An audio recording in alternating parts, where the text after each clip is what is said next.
Gather, veterans. It's time to join the fight. The long war begins.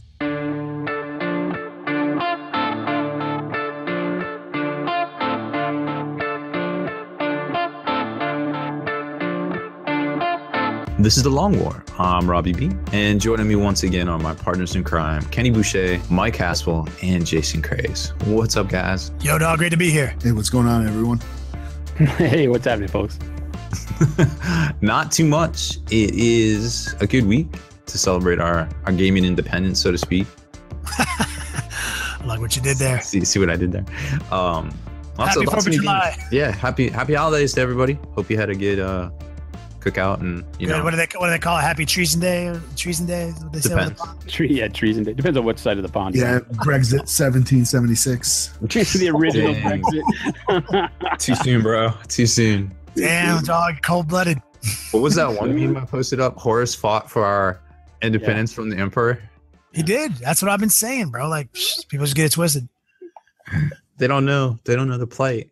They don't. I want to before we get too far in doing what we do, there's a very serious issue we need to make the community aware of, and that is that the legendary Mike Haspil, the writer of the most epic novel I've ever physically sat down to read, which I can accurately say because I've read 6 novels in my life. I was like, there has to be a caveat here. He is triumphantly returned from the Denver Comic-Con, which was a huge success and smash, like just overwhelming positivity, and even some veterans of the Long War were there, you said. Yeah. I got to talk to a couple guys. Matt, Chris, Justin swung by. If I forget anybody, you have to understand I was like in such a delusional fog. You know what I mean? Just from everything that was going on that like I couldn't remember my own name, I swear. So it was just like, trying to sign books. I was like on autopilot, just like, what was my name again? I'll just start making lines. And oh yeah, I remember. Okay. Because it was absolutely insane. Got to meet a lot of my literary heroes, like behind the scenes stuff and everything. Got to get a really cool photo op with Mike Coulter and Finn Jones. I saw that. Yeah, I saw that. Yeah, Iron Fist and Luke Cage. So good.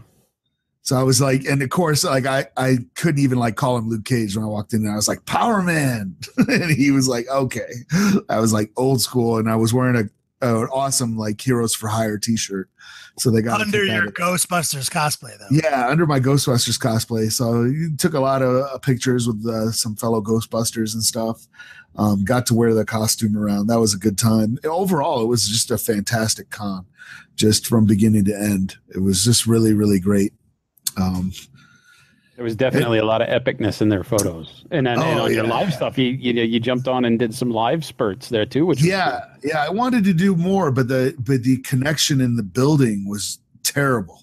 It was just like you would go from like 4 bars to nothing, with no warning. So it was kind of nuts, but that was really cool. And along those lines, the book is coming out on the 18th.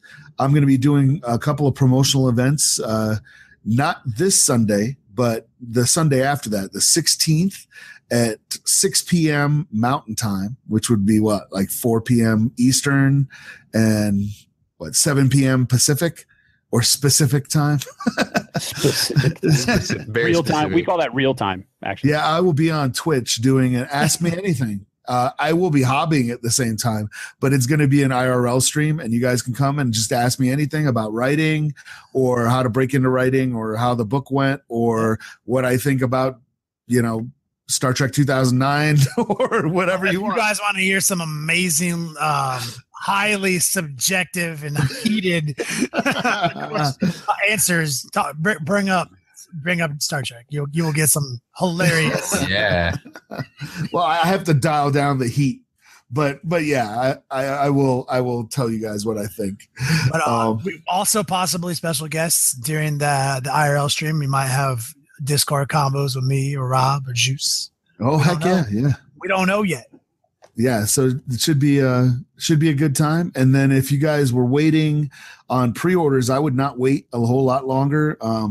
Amazon and Barnes and Noble still have they got rid of their pre-order prices and now have reverted back to their pre-order prices, so that you can save some significant amount of money by buying them there. And if you're not into like reading books because you like audiobooks better, what better way to listen to something while you're painting?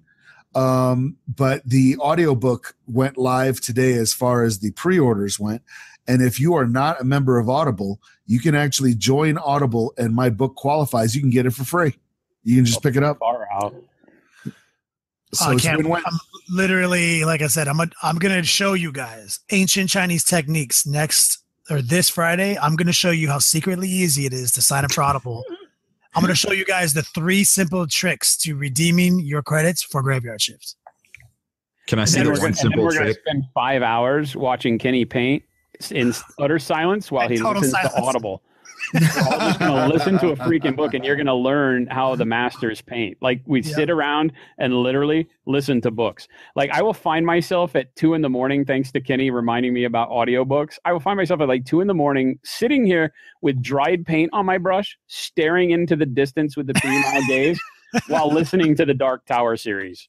Like, I do that constantly. It just takes you away. Yeah. Like, I don't even know what I painted. I look down and I'm like, oh shit, I finished stuff. And I've been known to start another squad because another chapter in the book, I'm like, oh, I'm done with this guy. And then another chapter starts. I'm like, I got to find out what happens. I just start painting another squad. Legit, that's not even a lie. Like, you literally push yourself to paint you're like, I can't mix another paint. And then I'm like, damn it. Pulling out new paper, going after it. Oh, Martin Curtin just came up with the clutchest giveaway on my channel, 4,000 Yodogs for Mike's book. I can make that a reality. I'm thinking I'd probably get you a signed copy. Oh yeah, we could totally do that. We can totally do that. Probably get you a signed copy, homies. But yeah, that's obviously not going to beat that to death. We just wanted to bring up the Comic-Con and like how much positive movement and how much we're happy that you guys came out and supported Haspil. We will do a small mini podcast on release that isn't this podcast, so you could just choose not to listen to it if you wanted to, so we don't take over the normal 40K subject matter with Graveyard Shift. But we will have, for the hardcore Mike Haspil Graveyard Shift fans out there, we will have a scheduled podcast for you guys coming out soon. So I don't want to beat it to death. Rob, do me a solid. I don't know anything that's happening because I wait for you to tell me the news. But you can read novels. You do stuff. You're people. Can you write me a novel? Don't loud him too much because he read 6, is what he said. Physically, if it's not an audio form. Yeah, he's like 30-something years old, right? At least. Yeah. 30. I turned 30 this year. He's way older than me.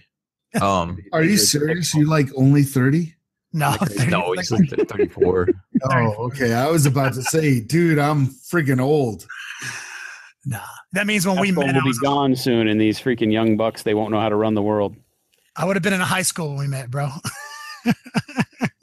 I was gonna send you to Carousel. I was like, oh, you're 30 now? Nice. Carousel for you. Classic. Dang. Well, this week we have some stuff showing up at stores, albeit probably a little late because at least here in the States, G-Dub just got back to work today. So it might be a mad scramble on store restocks and such, but I should be seeing the brand new Captain and Librarian this weekend. I think they're $35 each. That was, and of course the White Dwarf will be out. That's the big releases for this weekend, but going on pre-order for next week will be the easy to build Primaris Intercessors. That's the 3-man pack with the cool model that's holding the Auspex and his bolter up at the ready, just kind of chilling for $15. Then we have the Reavers coming out, the Shanky Marines. They get all shanky. Those are going to be $15 as well for the 3-man pack. And not to be outdone, the Forces of Chaos, of course, coming in hot with the easy to build Death Guard Plague Marines, also $15. I'm seeing the theme here. Going into the easy to build Poxwalkers, those are not 3 miniatures, they're 6 miniatures, but they are also, say it with me, folks, $15. You walk into a game store next weekend with $20, you're going to come out with at least 3 to 6 miniatures of mostly epic quality. Yeah, and these a pot of paint. Yep. Oh yeah, and I guess a pot of paint. Yeah, and we will circle back to this subject after the commercial break. I just don't want to spoil what we're going to talk about. Mm-hmm. Also coming out, the Intercessor Squad paint set for $35, and just some mini paint sets themselves for both the Death Guard and Ultramarines at $15 each. And then the starter sets are hitting. You got the $80 flavor with most of the miniatures out of the starter box. No hardcover rulebook, just the rulebooks for the set itself. Just the Primaris and the Death Guard. Yeah, but one spot of each. So it's what models does it not include? If you don't mind. It doesn't look like it has it only comes with 5 Death Guard. It only comes with 10 Poxwalkers. The Lord of Contagion, not the other characters. It's missing 5 Primaris Marines and all the characters besides the captain, and it doesn't have the rulebook. So it's missing. So what it is, it's missing the 1 Poxwalker sprue that has 2 Plague Marines on it. Mm-hmm. Because if you guys have opened your Dark Imperium boxes, you'll notice that they're everywhere. So they removed the 10 Poxwalker, 2 Plague Marine sprue, and they removed the sprue that has the last 5 Intercessors and the Ancient and the Lieutenant on it. Yep, they sure did. And then the other sprue that has the 2 characters and the rest of the parts for the Death Guard guys, right? Because there's 2 of those that come on the Poxwalkers, and then the other ones come on their own sprue, I think. Man, it's just like a jigsaw puzzle of parts on the Death Walker. It is a jigsaw puzzle. Yeah, I warned you. I was like, hey, you're gonna need this. Thank you for that diagram you emailed me. It was pivotal. But it is half price. It's $80 instead of $160. So there you go. That's huge. I feel like that's good value. First Strike is $40, so it's a quarter of the cost. You get all of the new $15 sets, so that's already value right there. Because normally it'd be $16. Because the 4 sets, the Reavers, the Intercessors, the Plague Marines, and the Poxwalkers, $60. This is $40. You get a little playmat. You get some instructions, some game aids. It looks like you get some little squad cards and some cardboard armored crates. $40 there. And then the Collect, Build, and Play magazine is $8. And that is pretty much all that's coming out on the 40K side for the next week. And then, of course, we know the Space Marine Codex we saw today will be out by the end of the month. I remember as a point I made in a rather lengthy post I typed up yesterday about what could be possibly coming out at the end of the month. It turns out kind of nailed it with the Space Marine Codex. But remember, the White Dwarf generally shows the first 2 weeks worth of releases. And then Games Workshop comes out about mid-month with their big splash. Hey, this is what's coming out, the next couple of weeks. And then they kind of hit that. So they do that double dip of, in print and also digital medias to try to keep, everybody in the loop, which is kind of cool. Something, relatively newer that we're seeing with the new GWTM. Let's see. And then we got some other non-GW stuff coming out, and that will be on the FFG side for Rune Wars. There is 2 expansions coming out this month, the Rune Golems themselves and the Carrion Riders. Those are the big constructs in the cavalry for the Waykar faction. Those are the undead animated guys. So those would be pretty cool. You'd be able to field multiple large blocks of those. On the X-Wing front, we have 3 ships coming out. Actually, what is it? Next week, we got the TIE Aggressor, the Wookiee gunship, and the Scrug Bomber, which is a very large, small ship. A large in stature, but very small ship. Those are $14.99, and the large but small ship is $19.99. And last but very much not least, this week we have Star Wars Armada releases for the first time since, I don't even know, Carillion Conflict earlier in the year.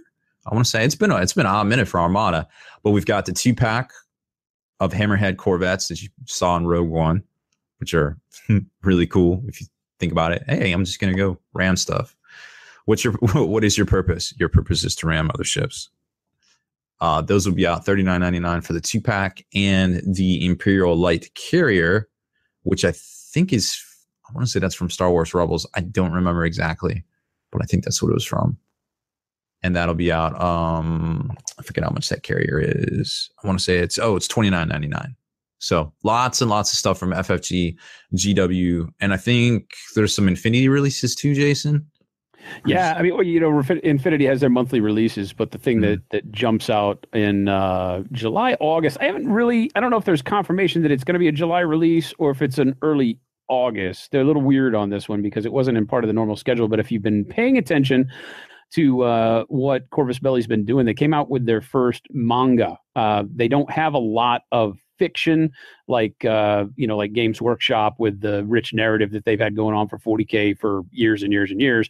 Infinity has the bones for some really cool sci-fi storytelling, but they haven't had a whole lot of fiction. Even the stuff in the rule books has been a little what would we call it? I guess just more like historic facts and not really stories per se. Yeah, just flavor text. Kind of more like flavor. Gives you a good idea what's going on. Mentions some political and espionage and intrigue and things like that. So it brings you up kind of like a history timeline would. But they came out with their manga at Adepticon was the early U.S. release back in March here, and it's since been released in April and has been out on the shelves now for long enough that I feel like there's no spoilers to be had anymore. If you haven't read it, shame on you.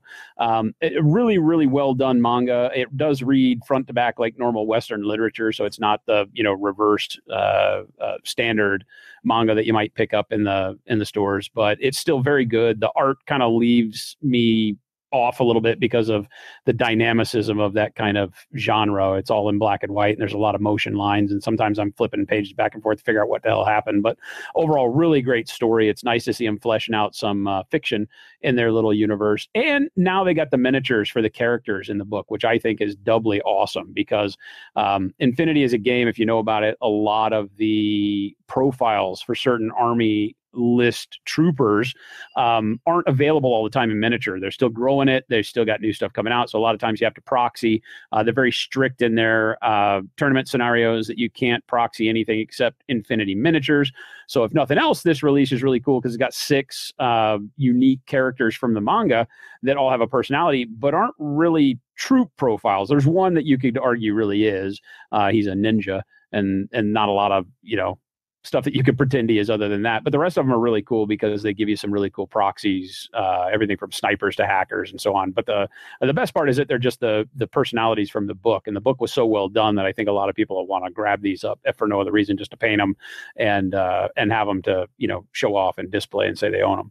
So real cool on in Corvus Belli. I like when they do unique things like that. It's not always about, what's the next, troop profile we have to release. Here's some really cool backstory stuff that they're doing, which is really cool. And in addition to that, a game called Wild West Exodus has got some really cool new miniatures coming out. They got purchased not too long back from a U.S. stateside company that is actually located here in Arizona, Outlaw Miniatures, and moved over to the U.K. And so those guys have done a real tremendous job. I think it's Wayland Games, and they call themselves War Cradle Studios now. And Wild West Exodus, kind of a what would you call it? It's a Cowboys versus Aliens game. Yeah, it's like Weird awesome. West. Yeah, Weird West, I think, is a good way to put it, right? And it's an amazing game. They're coming out with their second edition rules, is why I throw them into this month's talk. Their second edition rule set is coming out of beta this month, and they've been beta testing rules with the community, and which has been awesome. I think that as we talk about 8th edition rules and how that evolves, and I get Games Workshop is a big company, but the idea of beta testing and things like the video game world kind of used to ring true. I think in video games, maybe not so much today because everything gets released as a quote unquote beta test, just so they don't have to actually finish it. But, I think in terms of tabletop gaming, it still has a relevant kind of story to tell. And the guys at Wayland Games have really gone the extra mile to do a beta set of rules release, actually interact with people as games are being played and tournaments are being held and people are giving feedback and then altering the rules and updating the cards and doing it all before they actually have a release you have to pay for. All of this has been done in PDF. It's all been available. You can go right now and download the PDF for the second edition beta rule set on your own without having to fill out a non-disclosure or any of that kind of crap and play it. And that's all coming out of beta, which I think is super exciting. It's really nice to see how that game has progressed. They've really tweaked the rules to make it a very fun and enjoyable skirmish level game, and great miniatures to boot. We've been building some on stream and having a lot of fun with it. So that's what I got. So I want to bring up, before we jump into the commercial, you and I had talked about last week the potential of a new and cool podcast. Cool ain't even the right word, man. We're gone beyond cool. All right. I'll buy that. You have my good friend Mike C, the legendary beard wielder of 40K that I know. His beard is call him Uncle Touchy. Uncle Touchy. This guy's beard's so prolific that one time I was reviewing one of his works on my show and tell segment of my live stream. I was like, damn, look at that beard. I can see it in the reflection of your monitor. Zoomed in on the beard. As soon as I zoomed in on the beard, it crashed the stream. Like that. Oh. That happened live. So Mike C is the man. So it's called Slow Burn, and you guys aren't going to be talking about the mainstream games. You're going to be talking about some of these other game systems, right? You are correct. It is called the Slow Burn, and it will be what we hope is a great combo that will focus on not only some of the mainstream stuff. Obviously, we want to get anything that's happening that's new and big and causing waves we want to talk about, but the prime focus is going to be on the smaller studio games. We just mentioned Wild West Exodus. I don't know that you can call Infinity a small studio game anymore. Corvus Belli is, probably, third on the list behind Fantasy Flight Games and GW now, and are making huge headways in the world. But we're going to be focused on those types of games more so from the standpoint of what you can do for throwing together armies quickly, getting your head around new rule sets, playing these games, because what we're going to be doing is painting these up on stream. Mike C and I will be doing a faction a piece, let's say, for a new game that we want to check out, and then very quickly put these models on the table after showing some cool painting techniques live on the stream during the week. Get them on the table, play the games, interact with the crowd, show them the rule set, give our feedback, and then also bring in the developers. We've got a lot of third chair opportunities with it, where the game manufacturers are going to be talking with us about everything from the concept to completion of the games themselves, and everything in between. What's in the future, miniature design, all that stuff. So good kind of combination of rules and game interaction, hobby, and then straight from the horse's mouth business about this world of miniatures that we revolve around in. Should be a tremendous amount of fun with a lot of interaction for the crowd. They'll be able to ask questions direct to the manufacturers as we have people on. So using Twitch again for that amazing live component, I think is going to be great. They're going to get to kind of reach out and touch parts of the miniature world that I don't think they normally get to unless you're going to the convention circuit and stuff like that. So the only one who's going to be reaching out and touching parts of things on your show is Mike C. Dude, and he has threatened to dress in a bikini. Like he legit. Will. Have you seen his just go through his Facebook page and take a look at his Halloween costumes. I am so scared. Now, on the one hand, he's an attorney, so I feel like he's good ammunition to keep us safe from all the stuff that I might say. And on the other hand, he's going to show up in a bikini, so we're probably screwed. He legitimately dressed as Dr. Manhattan last year for Halloween. Nah, so good. Wow, that's amazing. Legitimate, dog. Good. Like, have you seen that guy's cashing prizes? Holy cow! So jelly. Dog, so good. Well, we got lots of really cool stuff planned. We're hoping to get kicked off with it's going to be our Sunday schedule on Twitch, which I've been alluding to now for a while. We've used Sundays as kind of our sneaky stream. We sometimes get on and do some hobby work and listen to some music and just kind of laid back. But the goal has been to ramp up and get all this scheduling done so that we've got a game plan and it's really solid out of the gates. And so I'm hoping, let's all cross our fingers. We're hoping that August, into July, beginning of August, we'll sit down on our first Sunday and start this train rolling. It should be a lot of fun.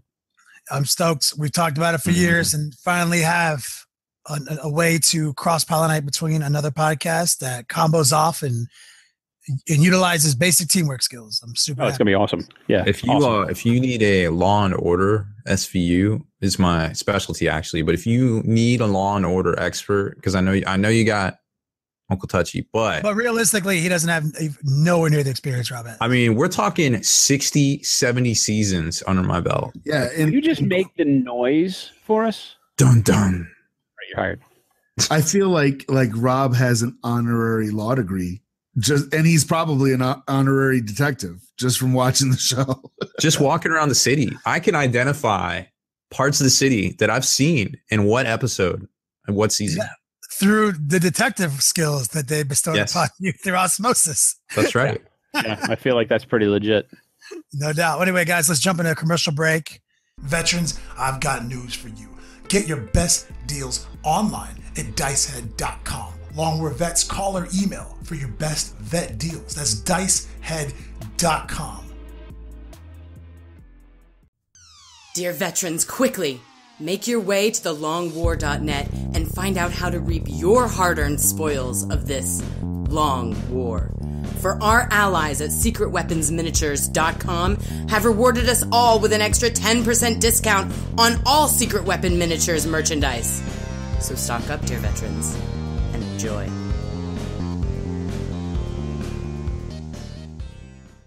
elricshobbies.com is your exclusive portal to upgrading your hobby. When you sign up at thelongwar.net, you gain an instant promotional discount good for 10% off at Elric's Hobbies. elricshobbies.com. Detective Baer, take it away. Oh my gosh. I was just thinking about an incident that happened in Chicago. We'll have to talk about that next when we're not in the middle of the podcast. Anyways. Yes. But why would you bring it up in the middle of the podcast? I don't know. You just said it that part out. It's right after the commercial, right? We are the utmost in professionalism. We all got to be. We're totally editing this out. So if you need to get anything else out of your system, do it now. Yeah, totally. I'm going to for sure. For sure. Say whatever you want. 100%. Yep. Just blurt it out. It's trustworthy. Yep. I totally believe you guys. All right. So we got FAQs. 3 weeks. 3 weeks in, 4 weeks in, we got FAQs. We got stepping into the new edition of Warhammer 40K. We got all sorts of stuff. And I was thinking we could do a quick rundown. I got my top 10. I call them the top 10 things that we've probably been doing wrong in 8th edition. Like we've been, exposed to 8th edition for so long. But for the past 3 weeks, the top 10 things we've been doing wrong about 8th edition. So I figured we'd do a quick rundown and we could get into some other juicy topics that I feel like on the hearts and minds from the webcasts. What do you say? Let's see. So in the stepping into new edition of Warhammer 40K, there's quite a few pages actually, but I feel like there's a few big topics here. So first off, if a vehicle model has a base, but it is itself larger than the base, such as a Stormraven gunship, what do I measure to? The base or the hull of the vehicle? And you know what might be fun is if I ask you guys, like that's the question. It's a Q&A. And I want to see what you guys think before I read the answer. So go ahead, Kenny. All right. And for the purposes of ranged attacks to the hull, to the purpose of assault to the base, would be my answer. Okay. What about you, Haspil? Well, I know the answer already because this was actually my favorite of the FAQs that they came out with. So I guess it only works on me and Jason because Haspil is professional. Wait a minute. Did he read the stuff? I was not in that memo. Like that memo didn't. I did not get CC'd on that. I don't even know what we're talking about. So I will refrain from giving my answer. I have 8 bosses. Every time. I don't know who to listen to. I don't know. What do you think, Jason? Is Jesus the answer? Well played. All right. So the answer is unless a model's data sheet has an ability saying otherwise, you can measure to and from the model's base. Now, like Haspil said, he read it too, but this was pretty cut and dry if you read the data sheet. So like, for instance, stuff like wave serpents and things, which apparently are out of stock on the GW store, and they're saying that they're not bringing them back. Just side note, caveat there. Things like the monolith, things like the falcon, that you measure it to the hull because the base is physically smaller than the model. But on things like the Storm Raven and such, on the flyer bases, you just have to go on a data sheet, model by model basis. So make sure you're reading those. It's a little confusing at first, but then once you actually, pull out the rules and read through all the fine print, it starts to become a little bit more easier to understand. So I feel like that was a good one, but it wasn't 100% necessary, but still, it's good to cover just on the fly there, because like Haspil said, once he started playing, he was trying to overcomplicate things, and you have 7 editions worth of previous rules in your head, and you're like, no, that's not how it works. There's 45-degree up and down. And so to a Storm Raven, so you just measure to the base, period. Yep. For the Storm Raven, I forget exactly. I think that the Storm Raven is to the base. I mean, it makes sense because the whole it was to the base. It's super inaccurate to elevate tape measures further and further off the table when trying to measure range. So I've always been a proponent of that type of rule. Because it definitely makes it easier from a top-down bird's eye view as well. But when you're like, yo, is it 42 inches away? You're like, okay, let me measure from my guy on the ground and up to your Storm Raven. Oh, well, let me just hold it over the models. But the Storm Raven's this many inches off the table. I feel like both are super inaccurate. So I'm totally 100% with that rule. Yep, I'm down with it too. All right, next up. Does my Psyker need to be visible to the enemy Psyker manifesting the psychic power in order to attempt to deny the witch? What do you say, Kenny? No. Haspil? Haspil knows the answer. Does he? Haspil, did you read? Jason, Yeah. now's your time to shine. I feel like it's no. What'd you say, Haspil? I said no. I couldn't answer because I read it. So you're just like abstaining from all of these? He's not even responding to Haspil, or just hit me up last, and then your new job is a random movie quote that pertains to the answer. Oh man! Oh, I couldn't have picked a better has guy. been raised. Oh boy! I didn't read anything. Nope. Okay. All right. Well, that's what you get for doing your homework. You get picked on in class by the teacher. All right. The answer is no. The Psyker just needs to be within 24 inches. There's a lot of line of sight, not needed type things. Like you can launch assaults to units you don't even see. When you're shooting, when you're targeting units, as long as one of your models, like if you read it verbatim about shooting, one of your models sees one of their models and you're in range, you're good to go. And casualties all of your models get to shoot that squad, and casualties extend back through the. No, I like that because I thought they went too hard in the paint, like fifth and seventh edition with the cinematic movie element of it, the thematic element of it, because it still needs to be abstract enough to play as a game. And we are playing a turn-based game where everything's happening in one kind of big swoosh, and it gets really confusing when you're like, but my model's right here. It's like, dude, my model it actually isn't. This is an abstract representation of where my model is. It's not that type of game. There's other games like Infinity where exactly where your model is and exactly where it's looking, and that game plays on a different scale. This game is totally different. Like, for example, vehicles. Now that a vehicle, like a flyer, you measure range from the weapons, but that's it. Line of sight's from the model. Because when a flyer moves, even if it has vector dancer, or especially if it has vector dancer, it moves, and then it can move again 90 degrees at the end of its move.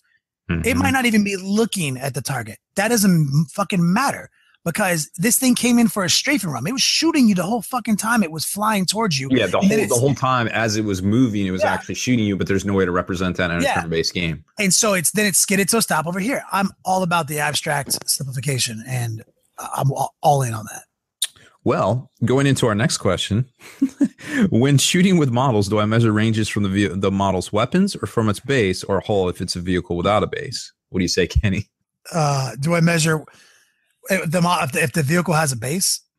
So do I measure ranges from the model's weapons or from its base or hull if it's a vehicle without a base? I think it's from the weapons. That's what it says in the main rulebook. Or you measure line of sight. Line of sight is determined from the model, and I think ranges from the weapon. Okay. What do you think, Haspil? Maybe they don't show up on infrared at all. That was good. I like it. That was Predator, right? Can we change our order so he goes after me? Are you afraid of getting overshadowed? I am so in the dust right now because like all my answers are going to be like so meek, and he's going to come in with authority and like movie quotes. All right, well, we're going to put you first now.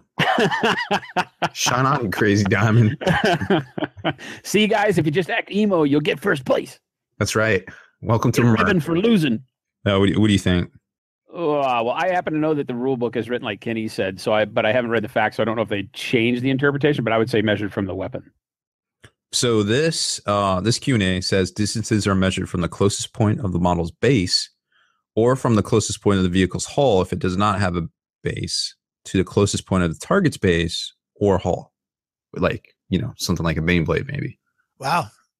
Yeah. Didn't see that seems like a big change. That's which actually I find that fine too, because honestly I thought it was getting too confusing with the abstraction of these rules to have a delineation. Why does it matter that I have to measure from the range from the weapons if line of sight isn't even factor that in? Like if the last cannon on the left side of the Storm Raven still gets to see you, but I have to measure range from it, that's insane anyway. So I like the distillation of it being in one, like in this singular context, like just off in the model or the base if it has one.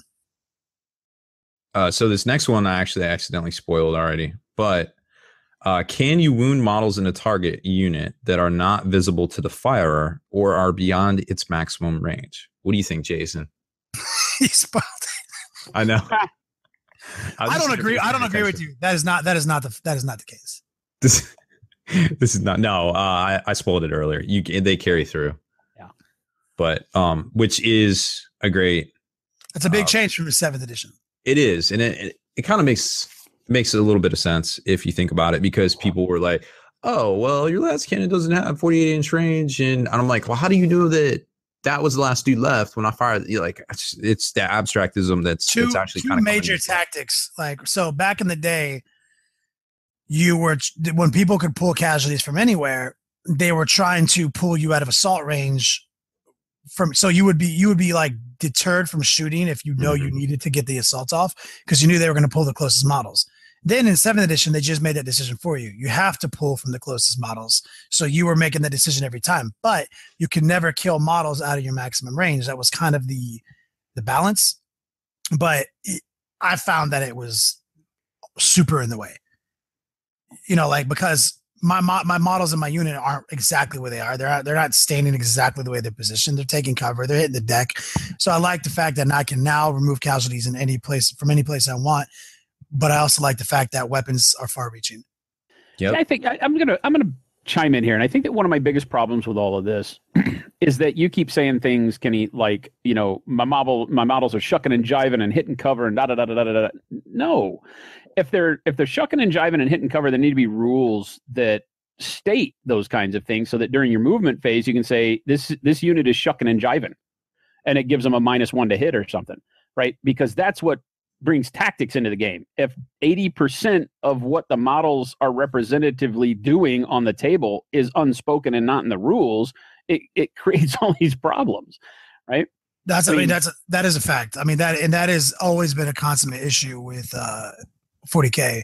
And I get the argument that it's like, okay, but at some point in time, you bloat the rules to the point where nobody is ever going to know what's happening. And I am sensitive to that because I don't have enough brain space left in my life to remember all these rules again, right? So I'm the consummate bring the rule book to the table guy and be like, okay, hold up just a second, flip, and go digging for it. But I'm not a rules lawyer. I feel like the reason we create these rules lawyering situations is because we don't outline stuff and we leave all this up for grabs.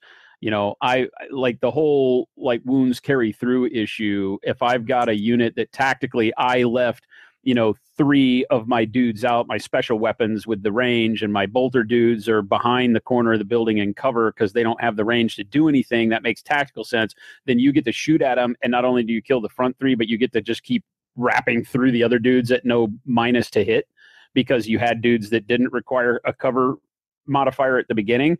And now you do enough wounds to hit the dudes that would have needed a cover modifier to shoot at. So that kind of stuff is bogus in my opinion. I think it's always going to be the problem with a game that's played on this scale.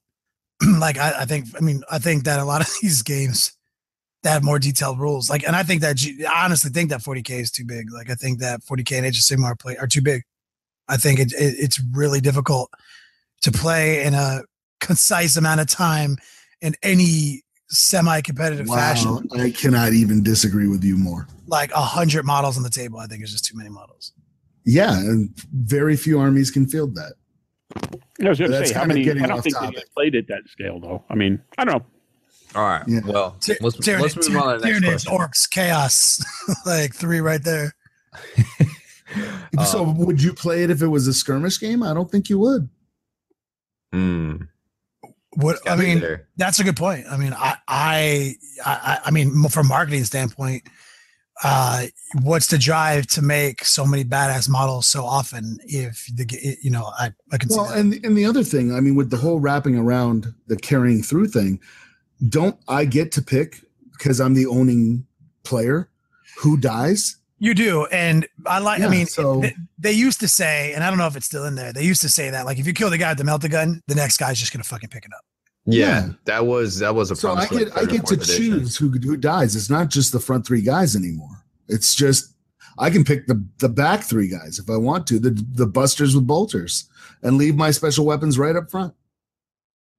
I get it. Sure. I'm just saying that I think that it's the lack of clarity in the whole thing that makes it a little more difficult. And I think that you could expand it to fit the scale without micromanaging too much. I mean, it's just as easy as say, because to leave some tactics involved in the game, if I want to move a block of 20 dudes and, if I've got that horde army, I should be able to move it to a point to where I can still secure my unit size, even if all these guns, come over me and put a tremendous amount of wounds because I'm only offering up X amount of my unit to even be shot at. I think I don't know. I feel like that gives clarity to it and allows tactics to still kind of reign supreme as opposed to just massive firepower rolling dice wipes me off the board and I have no place to hide kind of thing. Well, I take a unit with 20 guys and they do 20 wounds, but I got 15 of my dudes I left where they weren't even visible. That seems kind of silly.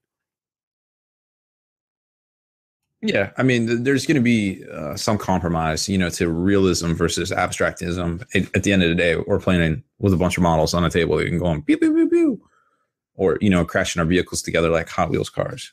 Oh, yeah, no, I'm not looking for reality. I'm just looking for tactics to play the part, right? I'm looking for my decisions to have a bigger impact.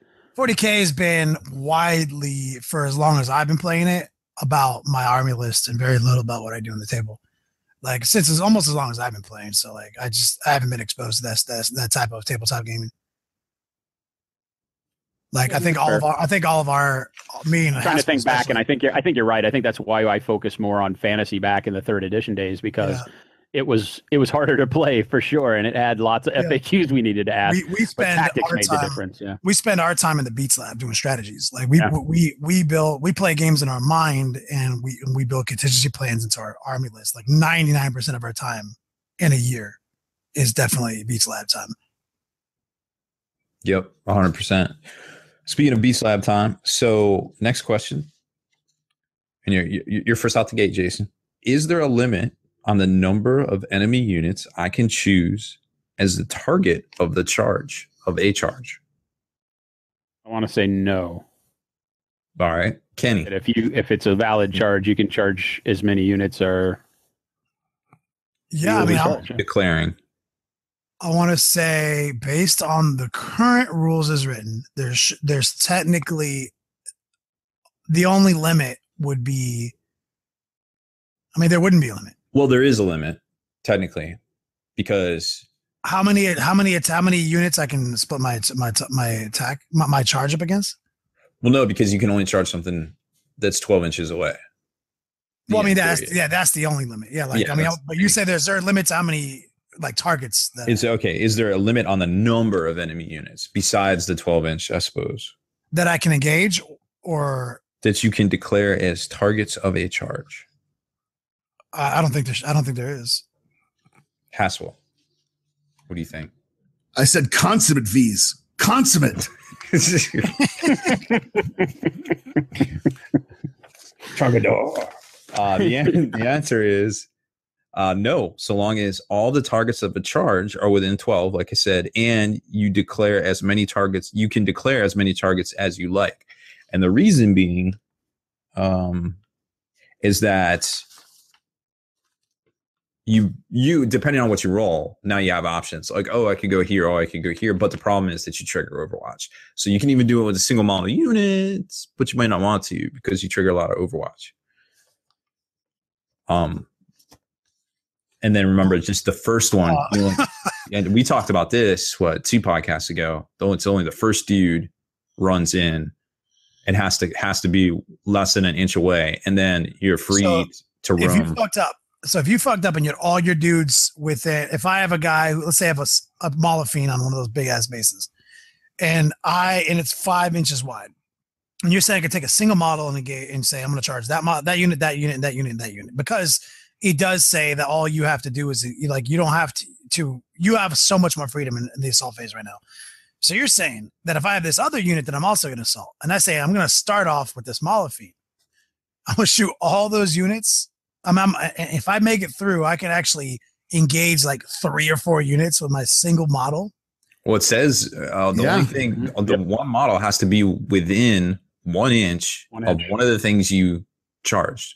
I believe that is the only restriction, and I'll double check. Oh my God! And I want to say that this is because isn't there? Somebody correct me if I'm wrong, but I believe there's another rule that states that you cannot complete a charge against a unit if models from another unit are also within an inch of where you end the charge. You can't. Yeah, you can't be within an inch of a unit that you did not declare an attack against. Yes. Right. So it prevents. I think that prevents people from being able to deny you the charge by lining their models up in a particular way, because now you can just declare the charge against both of them. Yeah. But also it's the caveat. It's if you want to use the tactic of sucking multiple units into a combat, but only taking the Overwatch of 1. You're actually not stopping those models. I mean, I don't know. That's a sick tactic. I don't see anything stopping. Okay, so here it is. It says under number 4, make charge move. The first model you move must finish within 1 inch of an enemy model from one of the target units. In that restriction we just talked about, you can't move within an inch of an enemy unit that was not the target. And then you move over to choose targets. And this is for the fight subphase. First, you must pick the target unit or units for the attacks. The target enemy unit, the attacking model. To target an enemy unit, the attacking model must either be within 1 inch of that unit or within 1 inch of another model from its own unit that itself is within 1 inch of an enemy unit, which we talked about at length a couple podcasts ago as well. So according to this, you can throw on anybody you're within 1 inch of that was an original target of your combat. Because you can pile in to other things that are with. Yeah, but that doesn't stop the Overwatch. So there's going to be tactics that are pretty strong tactics to stealing Overwatch away with one model while bringing the power units in to crush the flank. Mm-hmm. Because the whole using the pile in to suck other people into the combat doesn't stop them from overwatching other units coming in because you haven't engaged them until you piled in. Right. So they're going to get their shots off. So, I mean, that's some good clarification, and I'm glad to hear that. Another combat note in this document here. Question: do units have to pile in and consolidate? Jason. They do. Oh, sorry. Jason. Repeat that. Do units have to pile in and consolidate? No. All right. According to what I have read, you must pile in and end that pile in closer to one of your targets. That's what I understand. So I thought it was a must. I think it's a may actually, but no, these extra moves are optional, and I think it is worded may, but sometimes it's hard to miss that may. Obviously, but we gotta hear Haspil's insight though. Yeah, Haspil. Adios, Satipo. The world famous Mike Haspil just blowing our minds. I was going to say mind blown. Pile in. You may move each model in the unit up to 3 inches. This can be in any direction as long as the model ends to move closer to the nearest enemy model. So yes and yes. We were both kind of right. Yeah. No. So I had one. Okay. Cool. But that's a really great rule that I was talking about is you can do some serious fucking charging. in 40K in 8th edition. Like it's pretty strong. If you roll a 7, and this unit's like 4 inches away from you, there's no go closest to closest straight lines. It is your assault move. You have to have one model from your unit get within an inch of your target. You can whip around the unit your full 7 inches. And then let's say you're trying to get to the unit just behind it too in the pile-in move because you have a big base. Now the only restriction is you have to be closer to your target unit. So make sure to be exactly that inch within the unit on the charge. And then as you pivot your free 3 inches over with like your Malafine base, you just have to end toward your closer to your target unit, like a nanometer closer.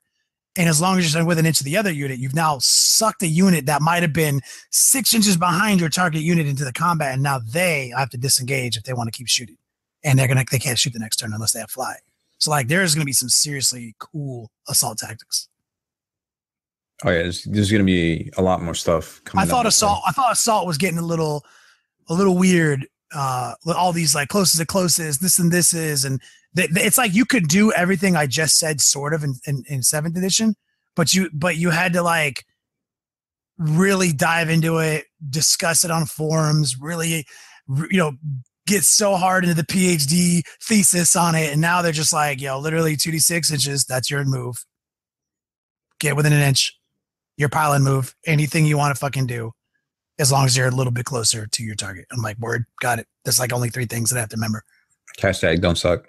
Yeah, you're good. Scrub. So only a couple more here. Winding it down. This one I found kind of interesting, but here we'll just go with it. Can a unit that advances or falls back embark within a transport? What about if the transport has moved before? Can a unit still embark inside? So just a little caveat here. Remember to disembark from the vehicle. The vehicle has to, you have to do it at the start of movement phase before the vehicle moves. The vehicle can't move and then it can get out. So what do you think, Jason? I would say no, unless the vehicle rules specified otherwise. Like it's some special rule that said it could move and then have units embark in it. Okay. Kenny. The vehicle shell game has always been a complex element of 40K to make sure you're doing all the rules right. I have literally no idea how this is going to go. This FAQ is going to go. I like it. Haspil. They drew first blood, not me. I think we should do this every week. Yeah, this is the best part. I'm just saying. I think we found a new shtick. All right. So the answer is yes, yes, and yes. Remember, though, a transport cannot both embark and disembark units in the same turn. Because I think what I focused on when I was reading the sentence was like, no, you can't fall back no, you can't fall back into a vehicle. But remember, fallbacks aren't done in a combat phase anymore. This is all movement phase stuff. Yeah, definitely. So what, you just have to get within 3 inches of the vehicle and you're in? Yep. 3 in. Remember, no more embarkation points. And advancing, like and when you advance, you just roll it and add it to your move now. So you just roll it and add it to your move, and you can roll right up inside a vehicle.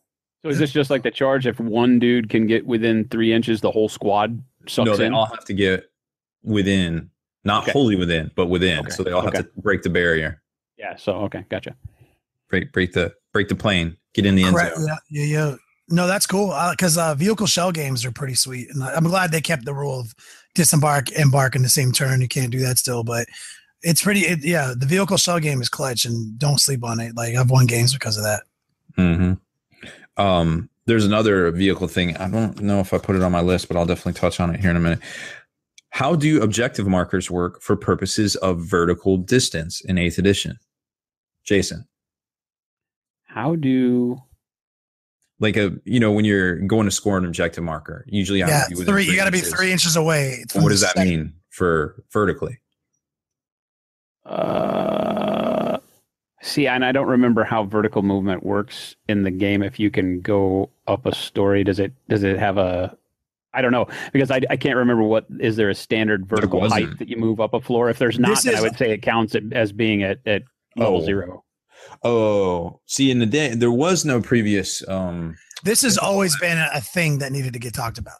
Yeah, And that's why I brought it up in this one, because we talked about this a lot. Yeah, and what we've ruled always in our missions is that that objective markers have infinite height.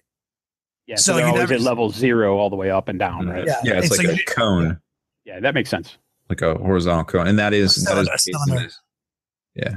Wait, you can't just keep skipping Haspil. He has a very serious insight to offer on this. Oh yeah, Haspil, what's your answer on the matter? Listen, you smell something?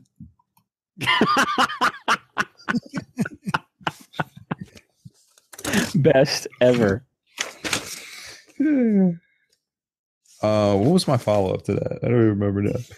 Objectives markers. There is no way I could possibly know what your follow-up was. Oh, it is okay. Okay, it's here. I just lost my train of thought. All right, question: can I use a soul burst action to charge in the fight phase and fight in the same phase? Jason, what do you think?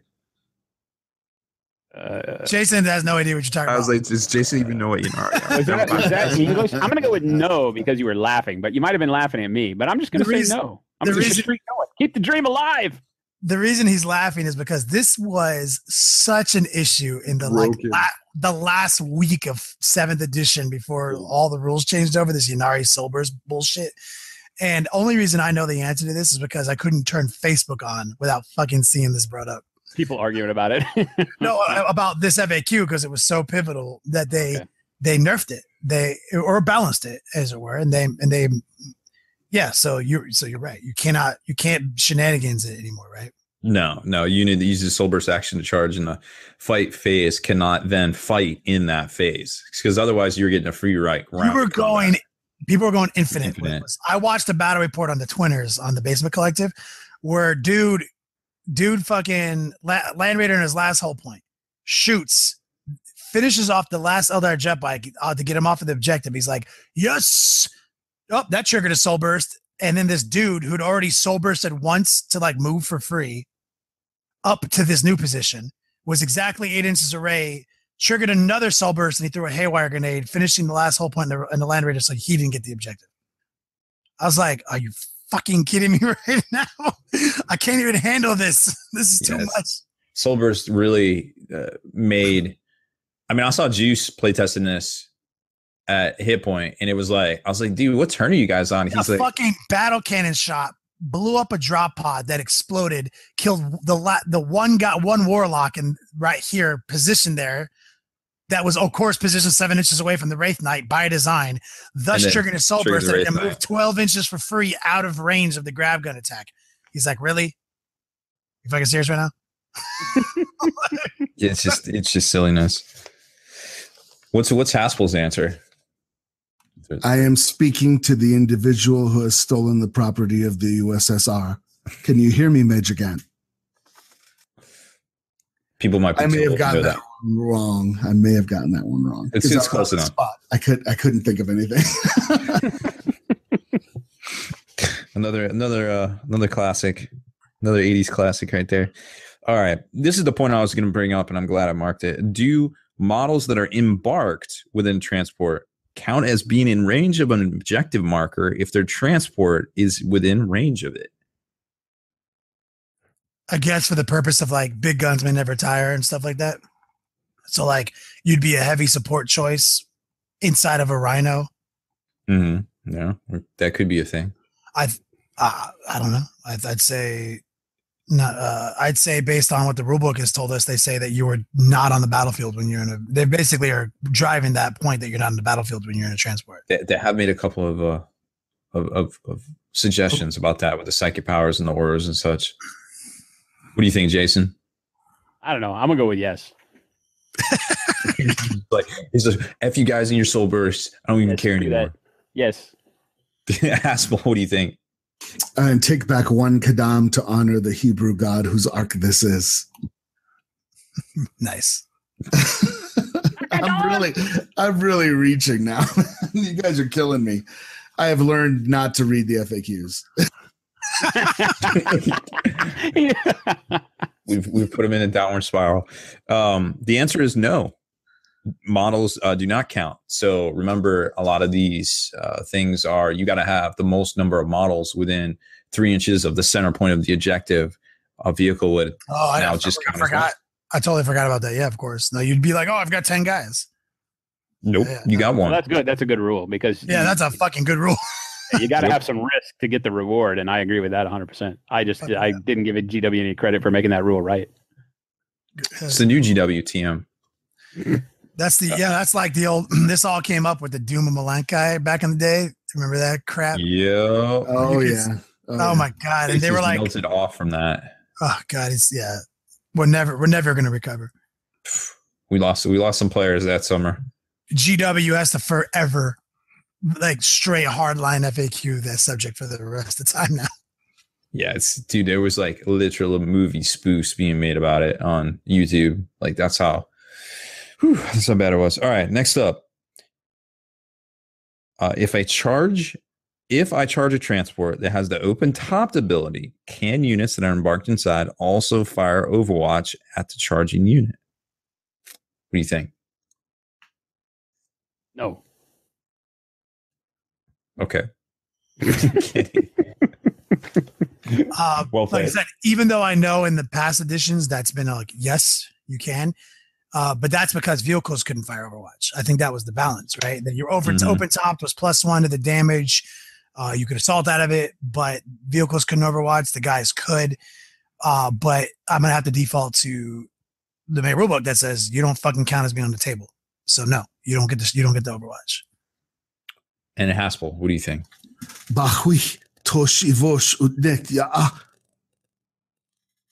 Hey man, do we need to call 911? You okay? I know the Heimlich. The Heimlich? I pronounced that right. Sound like he was joking. I'm just trying to do my part. Yeah. That was Klingon. Get your nerd on. Yeah. Get your nerd on. Get Kapla, motherfucker. Kapla. My name is Worf. My pencil is yellow. The answer is no, they can't. Kenny was right. They're not even people when they're in transports. I was right. I said no first. Yeah, he was no first. Yeah. I got a pretty good streak going on for being a no, like I shouldn't even be here, guys. He's today is Jason Craze, 40K expert, former employee of Games Workshop. Send all questions about 40K to Slowfuse at. He's gonna answer your questions exactly the way Kenny answers SAT questions, randomly. No. Draw penises? Yes. No. Draw dicks on the ants on the. Oh, I think at that day it was on the Juggernaut bitch was what I was into. So. All essay answers got a crudely drawn picture of the Juggernaut, and it said, "I'm the Juggernaut, bitch." That's so good. Was he doing was he straight raising a roof? No, it was just his ridiculous half circle head and his huge mouth, and it just had a word bubble said, "I'm the Juggernaut, bitch." That was my go-to. Got pretty good at drawing it over and over again. And here you are, man. It shows. Success comes in many flavors. So well. Oh my god. I think I did that one year for the pub quiz at a major event, and Rob was like, "What the fuck?" He walks away for 5 seconds, comes back, and I was like, "Don't worry, I finished the test." I had to go to the bathroom. You drew penises all over. Oh yeah, tons of them. I banned you from ever doing the pub quiz ever again. Yeah. Because him and Haspil are actually pretty good at it. That's so good. We're good enough to the point that people come by and copy our answers. Yeah, I'm over here like dick. Nobody copying Kenny. They're like, oh, it's just Kenny. It's not a big deal. Less than 7% of the population has it, but I need to draw dicks. Oh my god. Oh yeah, it's 1 in 10,000. It's pretty rare. Or no, it's pretty common. What did he say? It's pretty common or pretty rare? I forget. It's not a big deal. 7% of people have this problem, I think, is what he says. Best movie quotes night ever. All right, what do we got on time? Where are we at on time? Do we want to talk about this other topic? Yeah, let's yeah, we have to at least kind of touch on it. Yeah. I love touching on things, all the things. Hey, big boy. I had somebody out this week on vacation at Spikey Bits. Fortunately, I'm cross-trained on all the positions. I know them all. Mm-hmm. Jack of all trades. Yeah, something like that. I know the Heimlich. So in the rulebook FAQ, that was a hell of a test, by the way. Oh yeah. We have a innocuous little little errata in the errata section. So this has changed. It changed the rule book. Page 242 for understrength units. And I'll let Haspil do his dramatic breakdown.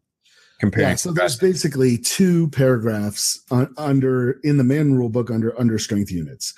And the first paragraph, they did not change with the errata. So it still stays the same. And it says, each unit's data sheet will describe how many models make up that unit.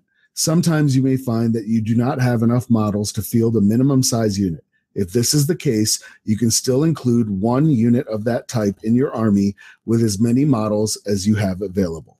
And so that did not change. The second paragraph says, if you are using points, you must still pay the points cost as if you had a minimum sized unit, even though it contains fewer models. An understrength unit still takes up the appropriate slot in a detachment. So that seems very straightforward. If you're going to run, you want to run, a squad of 5 Space Marines, but you only have 3, you can still take 3, but you got to pay for 5. And that's the way Age of Sigmar works. And it seems like everything's hunky-dory there. Then with the rulebook FAQ, they come out with an errata that changes the second paragraph. So the second paragraph has 2 parts now, and it says, if you are using power ratings, you must still pay the power rating cost as if you had a minimum sized unit, even though it contains fewer models, period.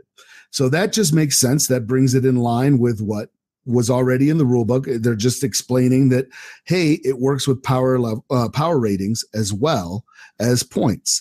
But then I think they went against rules as intended, or it's at least poorly worded, because they say, if you are using points, you only pay the points for the models you actually have in an understrength unit and any war gear they're equipped with.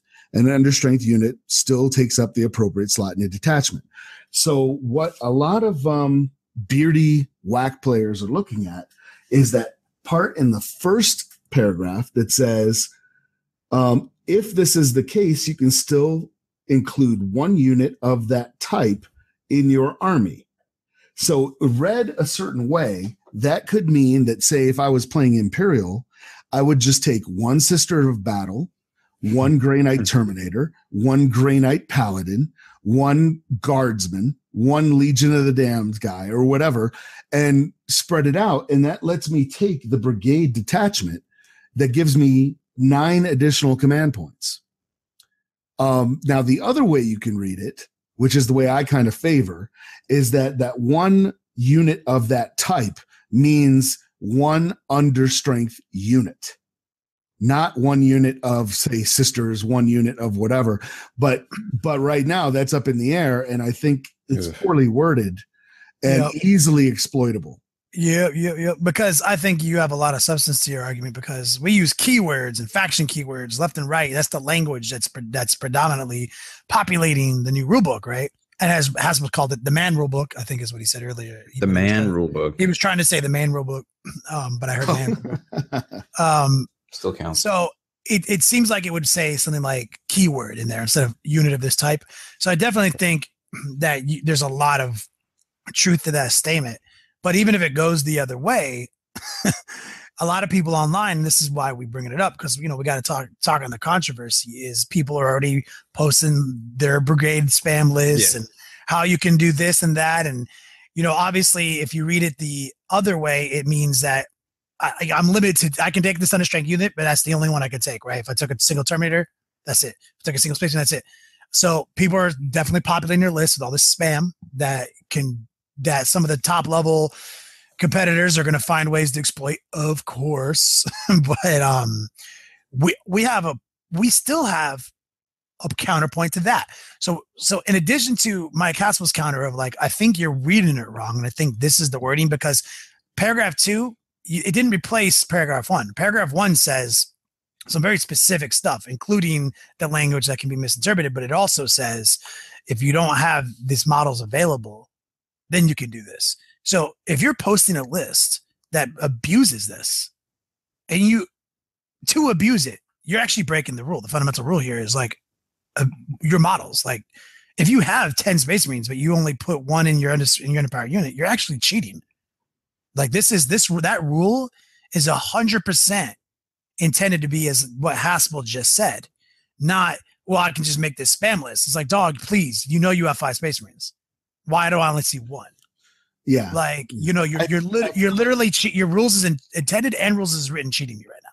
Yeah, it's intended for being like in stuff like in the old edition. If you had like Grey Knight Terminators, you gave a guy a banner, or the same thing with the Sanguinary Guard, you gave a guy a banner or whatever. Now, if he has a banner, he's like what, an ancient, right? He's like a Grey Knight Ancient or a Sanguinary Guard Ancient or whatever, which leaves you left over with 4 other dudes. So you're 1 guy short. You know what I mean? And this lets you field that unit. That's what I think that's for. But it's saying you can only do it like once. But this entire argument we debated on earlier in the webcast has now been called into question because of the new GW releases. All of this, you get 3 models for $15 impulse items. Oh, yeah. Well, now it calls into question the integrities of this errata. Well, except for what is the men's squad of Primaris Marines? I think it's 3. Right, but the men's squad of Plague Marines is 5. Plague Marines you get 3. The men's squad of Poxwalkers is 10. You get 6. You see what I'm saying? Now, they pulled things directly out of the Dark Imperium box and then put out these impulse items. We talked about it on the webcast.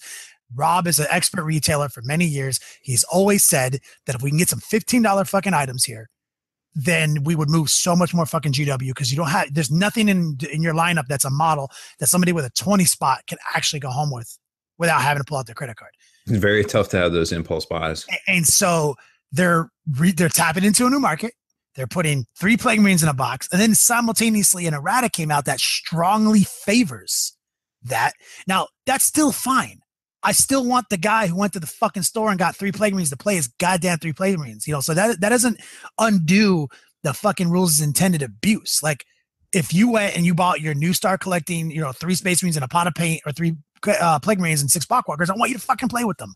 But what I don't want is a bunch of motherfuckers running around with one motherfucking model. That's still hard against the rules. Now, you can expect GW to continue this release structure with these impulse retail items, because that also was bolstered by the big development that happened in 2017, which was them rehashing their whole attack on retail discounts online, no add to cart features, them saying they're going to drop all that bullshit. You can do whatever you want, but it has to be an advertised 15% across the board, which hurts some of the online retailers. But actually, when you think about it, it only hurts the consumer a little bit. It actually makes all the local store owners make more money, because now that's really easy to do. So if they're actually working that angle, that retail angle, this is going to continue. Every new box set that comes out in 8th edition will have then later a $15 item that has under strength units in it. So GW will be FAQing this again, I promise, because it's going to have to get cleaned up. Well, is the fix that you just have to pay the full unit cost regardless? The fix is define what a unit of that type is. Okay. Define it as under strength unit is the type. So you can have one. Yeah, the keyword is under strength unit. So you either can only have one, and then what? Do you still want them to be able to just pay for what they bring, or would you make them pay for the full? You get one under strength unit in your whole fucking army, and you pay for what you have. And you cost it at what you see is what you get. Yes. Yeah. Okay. All right. That makes sense. I guess this also, another fix.